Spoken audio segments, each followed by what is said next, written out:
தருமபுரி மாவட்டம் அரூரில் 1 மணி நேரத்திற்கும் மேலாக மழை கொட்டியது. கூடுதல் தகவல்களுடன் இணைக்கிறார் செய்தியாளர் குமரன். குமரன், தற்போது தருமபுரி மாவட்டத்தில் எவ்வளவு மணி நேரமாக மழை பெய்து வருகிறது? தற்போது வரை எவ்வளவு சென்டிமீட்டர் மழை பதிவாகி இருக்கிறது? தருமபுரி மாவட்டம் அரூரில் விடிய காலையிலிருந்து விட்டு விட்டு லேசான மழை பெய்தது. திடீரென்று 11 மணி அளவில் கனமழை 1 மணி நேரம் பெய்துள்ளது. இதனால் பேருந்து நிலையம், பைபாஸ் சாலை, மசூதி தெரு, பரசுராம் தெரு ஆகிய பகுதிகளில் மழை நீர் சாலையில் சென்றது.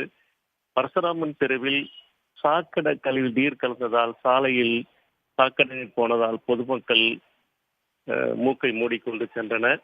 அதேபோல் மொரப்பூர், பாப்பிரெட்டிப்பட்டி ஆகிய பகுதிகளில் மழை பெய்ததால் விவசாயிகள் பெரும் மகிழ்ச்சி அடைந்துள்ளனர். விவரங்களை வழங்கியமைக்கு நன்றி குமரன். உடனுக்குடன் செய்திகளை தெரிந்து கொள்ள சன் நியூஸ் பெல் ஐகானை கிளிக் பண்ணுங்க.